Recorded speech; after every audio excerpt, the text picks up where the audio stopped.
Savez-vous ce qui rend votre ordinateur rapide et performant? La réponse à ça réside en grande partie dans la mémoire vive ou la RAM. C'est pourquoi dans ce cours, je vous propose d'apprendre les secrets de la RAM, les différents types et comment elle influence la vitesse et l'efficacité de votre PC. Restez bien avec moi jusqu'à la fin de ce voyage pour bien comprendre comment améliorer la performance de votre machine en optimisant sa mémoire.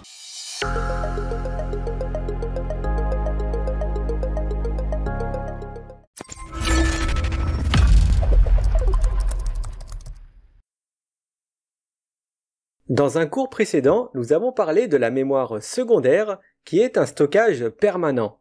C'est ce qui concerne les disques durs. Maintenant, nous allons parler de la mémoire principale qui est un stockage temporaire et ça s'appelle la RAM. On pourrait traduire littéralement le mot RAM par mémoire à accès aléatoire.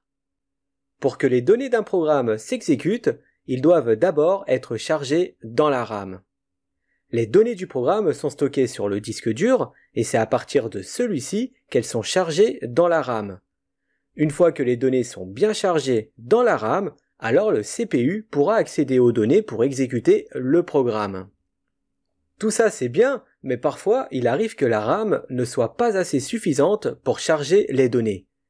Dans ce cas, si la mémoire RAM est trop faible et qu'elle ne peut pas contenir toutes les données dont le CPU a besoin, alors certaines données seront conservées sur le disque dur pour compenser la mémoire insuffisante. Ce qui peut provoquer certaines lenteurs d'exécution sur le programme. Parce qu'au lieu que les données passent de la RAM au processeur, ils doivent fournir un travail supplémentaire en retournant sur le disque dur. Ce qui a pour effet aussi de ralentir l'ordinateur.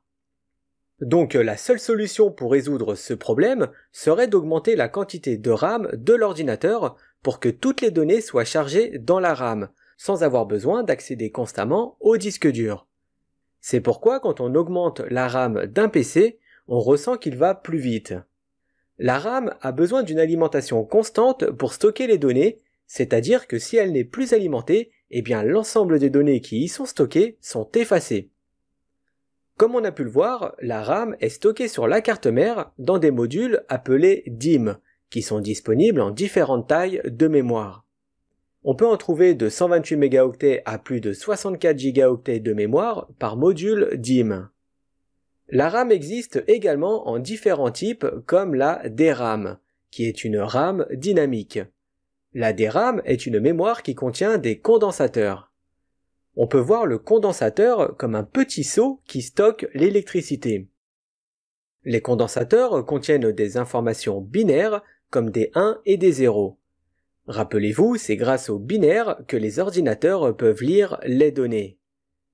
Comme la DRAM fonctionne avec des condensateurs, cela signifie qu'elles doivent être constamment renouvelées avec de l'électricité, car les condensateurs ont tendance à avoir quelques fuites s'ils ne reçoivent pas d'électricité pendant une longue période. Et c'est à cause de ce rafraîchissement de l'électricité dont elle a besoin qu'on la surnomme la RAM dynamique. Les condensateurs doivent être rafraîchis dynamiquement et régulièrement, sinon ils oublieront les informations qu'ils détiennent.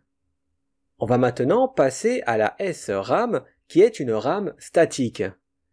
Cette mémoire utilise des transistors au lieu de condensateurs. Elle n'a donc pas besoin d'être rafraîchie contrairement à la DRAM. Ce qui veut dire qu'elle est beaucoup plus rapide que la DRAM, mais elle est aussi très chère. Un exemple où l'on pourrait trouver de la SRAM est dans le cache mémoire d'un processeur. Passons maintenant à la SDRAM, qui est un autre type de mémoire signifiant synchrone DRAM. Ce type de mémoire est ce qui est utilisé aujourd'hui dans les barrettes de mémoire DIMM. La différence entre SDRAM et DRAM est principalement la vitesse.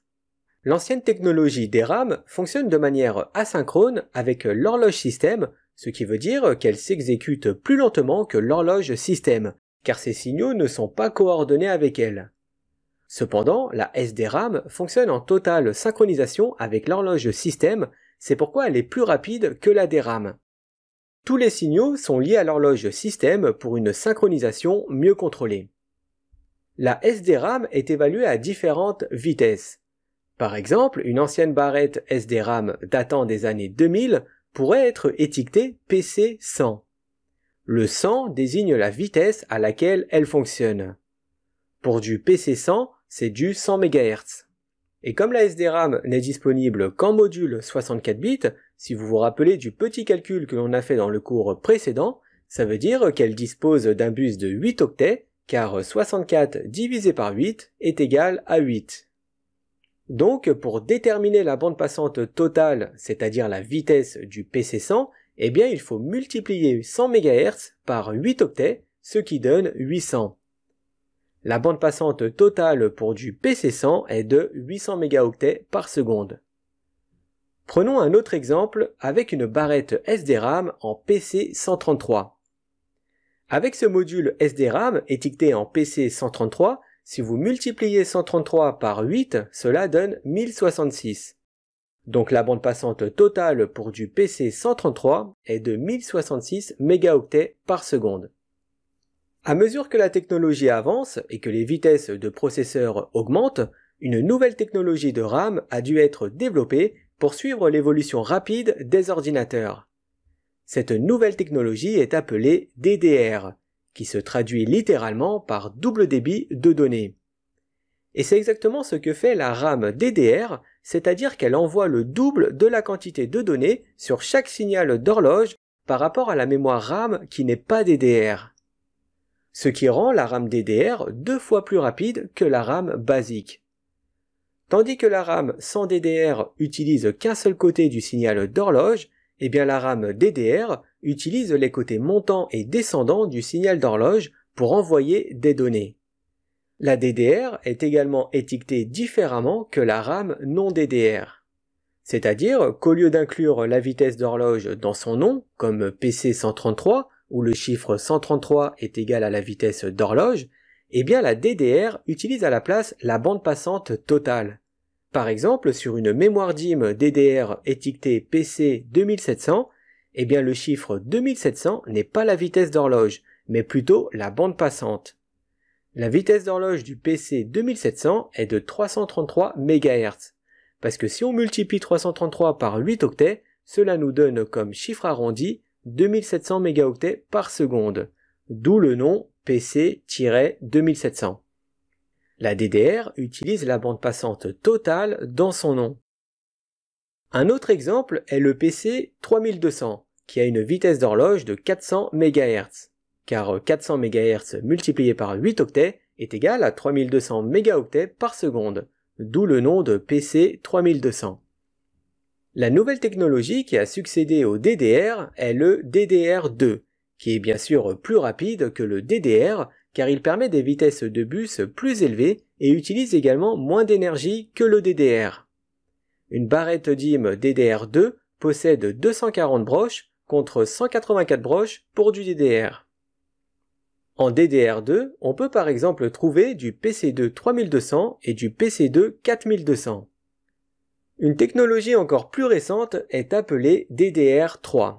La DDR3 est 2 fois plus rapide que la DDR2 avec une bande passante de plus de 12 800 mégaoctets par seconde. Comme pour le DDR2, une barrette DIMM DDR3 possède 240 broches, mais les encoches de ce type de module sont différentes d'une DDR2, ce qui veut dire que vous ne pouvez pas placer une barrette DDR3 sur un emplacement conçu pour du DDR2. De plus, les cartes mères sont conçues pour prendre en charge un certain type de mémoire, ce qui signifie que vous ne pouvez donc pas mélanger du DDR, DDR2 ou du DDR3 sur la même carte mère. Et voici quelques exemples de DDR3 comme le PC3-8500 et le PC3-12800. On va maintenant parler de Dual Channel. Pour répondre aux exigences plus élevées des processeurs et des mémoires bien plus rapides, une nouvelle technologie a été développée qui est le mode Dual Channel, qui se traduit par double canal. Ce mode demande une paire de modules DIMM identiques installés sur la carte mère. Ça permet au contrôleur de mémoire de communiquer avec deux modules DIMM simultanément, ce qui augmente donc la vitesse d'accès à la mémoire. Pour fonctionner, il faut que la carte mère soit équipée du mode double canal. Ensuite, les barrettes de mémoire doivent également être identiques en termes de vitesse, de taille et de fonctionnalité. Et il faut veiller à bien insérer les barrettes DIMM dans leur bon emplacement c'est-à-dire en suivant le code couleur pour activer le mode double canal. En règle générale, les emplacements de mémoire sont codés par couleur pour vous aider à identifier où ils doivent être insérés. Par exemple, sur l'image, nous avons 4 emplacements de mémoire à double canal. Donc, pour que le mode double canal fonctionne, vous devez installer une paire de modules DIMM identiques dans les emplacements de la même couleur. Dans l'exemple, nous mettons une paire de barrettes DIMM dans les emplacements orange. Il existe aussi un mode triple canal. Alors ce mode n'est pas très courant et très peu de cartes mères offrent cette fonctionnalité. Comme son nom l'indique, le mode triple canal permet au contrôleur de mémoire de communiquer avec 3 modules DIMM en même temps. Dans les ordinateurs modernes, les cartes mères ont une architecture en 64 bits. Ce qui veut dire qu'en mode monocanal, elles peuvent transférer 64 bits de données à la fois, en mode double canal, c'est doublé à 128 bits à la fois, et en mode triple canal, c'est donc triplé à 192 bits.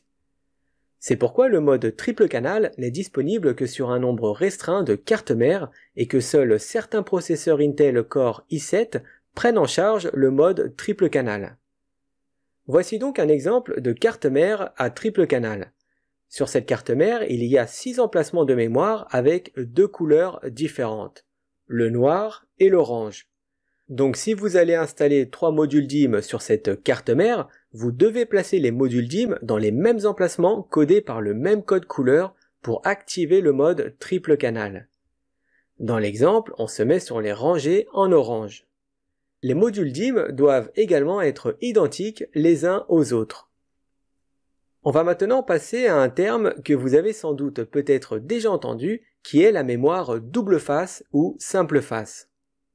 Alors le terme RAM simple face ou double face ne fait pas nécessairement référence à l'emplacement physique des puces de mémoire situées sur ces faces. Il fait plutôt référence à l'accès de ces groupes de puces par le contrôleur de mémoire. Par exemple, la RAM double face possède 2 groupes de puces mémoire. Attention tout de même, car ça ne veut pas dire non plus que les puces mémoire sont physiquement situées des 2 côtés de la barrette. Car les puces peuvent très bien être situées des 2 côtés ou d'un seul côté de la barrette. En fait, le terme double face signifie que le contrôleur de mémoire voit ces 2 groupes de puces séparément, c'est-à-dire qu'il ne peut y accéder qu'à un seul groupe à la fois. Et le terme simple face désigne un seul groupe de puces mémoire sur la barrette. Donc ces puces peuvent être physiquement situées d'un côté ou des 2 côtés de la barrette de mémoire, que ce soit en simple ou double face. Comme le contrôleur de mémoire ne peut accéder qu'à un seul groupe à la fois, cela rend la RAM simple face plus rapide que la RAM double face. Avant de terminer le cours sur les mémoires, on va parler du code ECC qu'on peut traduire par code de correction d'erreur. Ça permet de détecter si les données ont été correctement traitées par la barrette de mémoire et s'il y a besoin d'une correction. Pour savoir si la barrette contient cette fonctionnalité, on peut le savoir en comptant le nombre de puces sur la barrette. Dans une barrette DIMM non ECC, il y aura 8 puces de mémoire, mais dans un module ECC, il y aura 9 puces de mémoire. Alors la plupart des modules RAM d'aujourd'hui ne sont pas ECC, car avec la technologie avancée, les erreurs de mémoire sont beaucoup moins fréquentes, ce qui rend les barrettes non ECC très stables. Par contre, la mémoire ECC est principalement utilisée sur les serveurs, car ces derniers doivent être opérationnels à tout moment. C'est donc une précaution supplémentaire pour se prémunir contre toute erreur de mémoire. Il existe aussi de la mémoire RAM avec ou sans buffer. La mémoire RAM avec buffer permet une meilleure stabilité en ajoutant un registre entre la RAM et le contrôleur de mémoire. Ce registre stocke les données ou les met en mémoire tampon avant qu'elles ne soient envoyées vers le CPU. C'est ce qui ajoute de la stabilité et de la fiabilité aux systèmes informatiques sur lesquels de nombreux modules de mémoire sont installés. Il est donc principalement utilisé pour réduire la charge électrique sur le contrôleur de mémoire qui se produit lorsqu'un ordinateur utilise beaucoup de barrettes de mémoire, par exemple dans les serveurs. Et le dernier type de RAM que l'on va voir est le SO-DIMM, qui est utilisé sur les petits appareils comme les ordinateurs portables. Les barrettes SO-DIMM représentent environ la moitié de la taille des modules DIMM ordinaires. À l'identique des barrettes DIMM utilisées sur les ordinateurs de bureau, les barrettes SO-DIMM existent aussi en différents types, comme la DDR2, la DDR3 et la DDR4. Donc si vous prévoyez d'ajouter de la RAM à votre ordinateur portable, vous devez vous assurer d'installer le bon type de mémoire car les différents niveaux de DDR dans les SO-DIMM ne sont pas compatibles les uns avec les autres.